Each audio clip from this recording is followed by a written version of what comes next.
welcome to Caesar Snack Sandwich. Today I have a quick video for you on Antfarm.finance. Okay, this is put into my shill list. If you have a project that you would like me to take a quick look at and share, I will just add it to my shill list. Link is in the description and in my profile and so forth. Okay, so it's pretty interesting. It's a decentralized exchange, but it's kind of built different with a few different little goals inside. You can go and check it out. You can kind of come and provide liquidity. You can farm some tokens, and also you can come as a product and provide liquidity here and so forth. Anyway, so I'm going to use the docs today to explain it. It's not there's not a lot to explain. It's pretty simple in some ways, but it's definitely different and has a unique vision to them. Okay, so basically, Antfarm is a liquidity provision place where based on what I've read here, I'm assuming that it's concentrated liquidity because there are like these band prices, and the band prices automatically adjust. So like when you go to the pools here and you go to add liquidity and you say, oh, I want to add ETH and I want to add USDC. And so I have like $8 USDC. I create the position. It automatically tells me the other side. So it's not the ranges are set already. It's not like you come in here like Uniswap version 3 and you decide your own ranges and stuff like that. They have the ranges decided for you. And so you'll find out what you need to provide by providing liquidity to those pools. Now they're going to automatically rebalance it, and they use the swaps to rebalance it. So basically, what it says here is that like typically users or protocols like the automatic liquidity manager protocols like Gamma strategies and stuff like that, what they usually do is they will rebalance it for you, right? But in this case, what they're doing is they're using the fee structure to cause the bots, the arbitrage bots, to rebalance the position for you. This is based on my understanding. It doesn't explicitly say that, but that's basically what I'm understanding it. So as the price of ETH, or in this case ETH, moves to that certain point, then the arbitrage bot will provide the swap, but at that swap will also rebalance the position and so forth. So that's the way I'm understanding this. I could be a little bit wrong. Go into the Discord, read this yourself, and figure out what you think. Okay, so that's one of the major differences, is that they're just letting the bots, when the bots want to do the arbitrage, when they want to do that, they rebalance it for you, for everyone actually.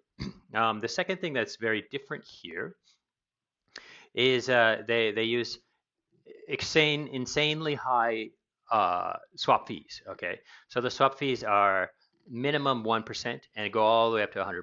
Oh, now I wouldn't understand why it would be 100%, but anyhow, 100% is possible. Okay, so basically, like, what are these fees? Their idea is that like you don't need tons and tons of like micro transactions, high micro transactions to get the same amount of volume, right? And volume, trading volume equals trading fees, right? For participants, right? So LP participants. So what they've done here is they've created this DEX to target just arbitrage. So let's say you set the fee to 10%, then your pool will sit there idle doing nothing. However, if that token moves 10%, then the arbitrage bot is going to, like, more than 10%, 11%, 10.5%, whatever that arbitrage bot feels is valuable, based on pool depth and slippage, and also the gas cost of performing that transaction, right?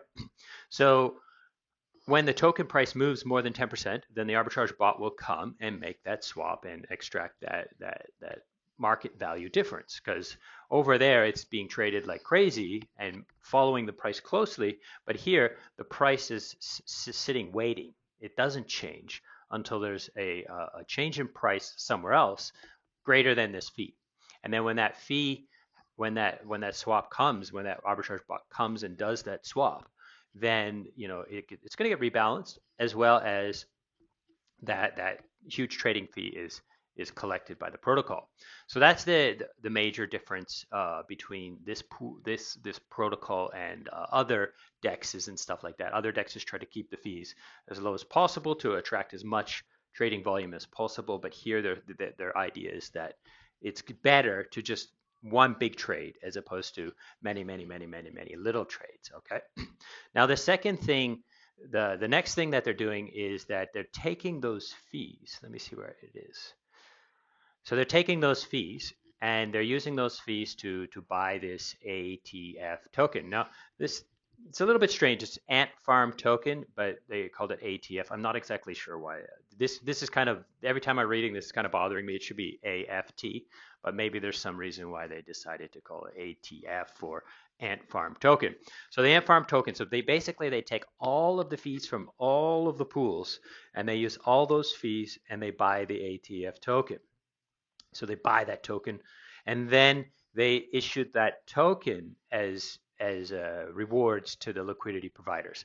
And they defend this in two ways. Okay, the first way they defend it is that a person who like a project who puts their token as liquidity and with whatever other token, they're going to get a different token. So if their token goes to zero, let's say my shitcoin, Caesar shitcoin goes to zero, then at least I will still have ATF token, right? And the other thing they talk about is that this ATF token is actually deflationary because 15% of the fees are burned. So they take 15% of all of the fees, they burn it, 85% go to the liquidity pools based on, you know, who deserves it, like pool by pool, right? So pro rata, but pool by pool, right? So that's pretty much the whole idea here. There is a few little other key features in here that are pretty interesting, and that is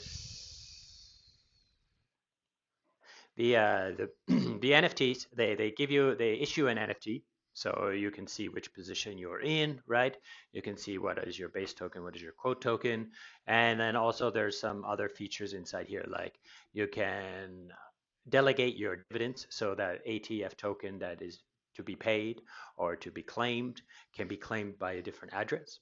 And then the other possible thing here is that you can use this system to lock your liquidity however you like for a project. So a project might be like, oh, we're going to provide initial liquidity and lock it for 3 months or 2 months or what have you, and but they'll still be able to claim their dividends and so forth.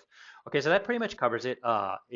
There's probably a little bit more that I'm missing, but I've read through all of this, and I think that's all you really need to know before you really want to know if you want to dig deeper and find out a little bit more about this and decide if this is something that you're interested in. So I hope this has been useful and interesting, and thank you so much for watching, and goodbye.